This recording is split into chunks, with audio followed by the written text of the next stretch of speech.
ఒక చిన్న గ్రామంలో ఓ పంది ఉండేది. పేరు బొమ్ము. ఆ పంది చాలా బొద్దుగా, బరువుగా ఉండేది. కాని ఆ పంది తింటే తినేది, పడుకుంటే పడుకునేది. పని చేసేది కాదు. అందుకే అందరూ దాన్ని సొమ్మసేలైన బొమ్ము అని పిలిచేవారు. వాన పడ్డా, ఎండగాని, పగటివేడి అయినా బొమ్ము ఎప్పుడూ ఒక మట్టికుండ గుంటలో చల్లగా పడుకున్నది. మిగతా జంతువులు అన్నీ ఉదయాన్నే లేచి పొలాల్లోకి వెళ్ళేవి, విత్తనాలు నాటేవి, చెట్లు నీరేయేవి. కాని బొమ్ముకు అలాంటి పనులు నచ్చేవి కాదు. ఒకరోజు పొలాల్లోకి ఓ కొత్త జంతువు వచ్చింది. అది చిన్నపాటి పిల్ల. పేరు గంగ. గంగ చాలా చురుకుగా ఉండేది.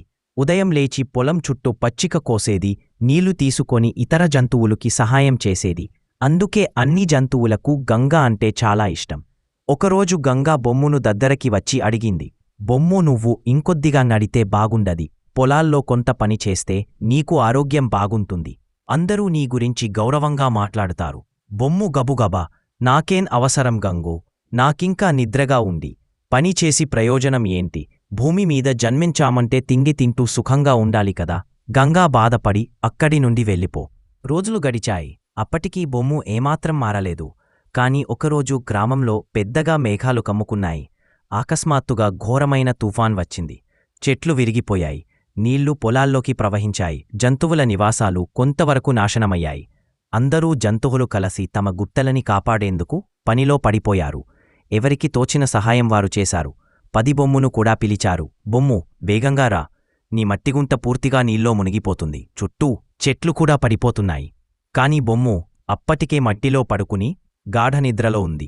పిలుస్తున్న స్వరం వినిపించకుండా పోయింది. అంతలో ఒక పెద్ద కొమ్మ బొమ్ముపై పడిపోయింది. బాధతో బొమ్ము అరవడం ప్రారంభించింది. నన్ను రక్షించండి. గింగా, బుజ్జినక్క, పెద్ద ఎద్దు వాళ్లంతా కలిసి బొమ్మును బయటకు లాగారు. చాలా కష్టపడటంతో చివరికి బొమ్ము బయటకు వచ్చింది.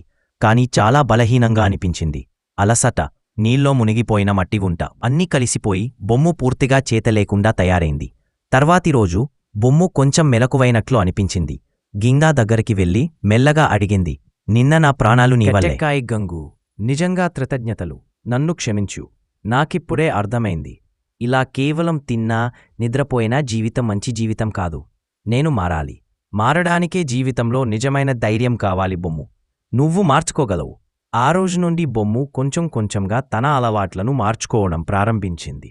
ఉదయం మెల్లగా లేచి గంగతో కలిసి తోటలో నీళ్లు పోయేది.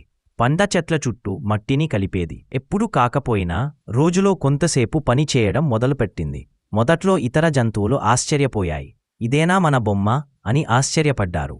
కాని క్రమంగా అందరూ చూశారు, బొమ్ము నిజంగా మారిపోయింది. రోజులు గడిచాయి. ఇప్పుడు బొమ్ము బరువు తగ్గింది. ముఖంలో కొత్త వెలుగు వచ్చింది. అంతకుమించి ఆ పంది ఇక సొమ్మసేలైన పంది కాదు. అది సాహసపూరిత పంది అయింది. ఒకరోజు కొత్తగా వచ్చిన పిల్ల జంతువులు బొమ్మును చూసి అడిగాయి. మీరు ముందు బద్ధకస్తురాలే అని విన్నాం. నిజమా? బొమ్ము నవ్వుతూ బదులిచ్చింది. అవును పిల్లలు. కాని ప్రతి ఒక్కరూ జీవితంలో ఎప్పుడైనా మారవచ్చు. మనం శ్రమిస్తే మనల్ని మనం మార్చుకోయొచ్చు.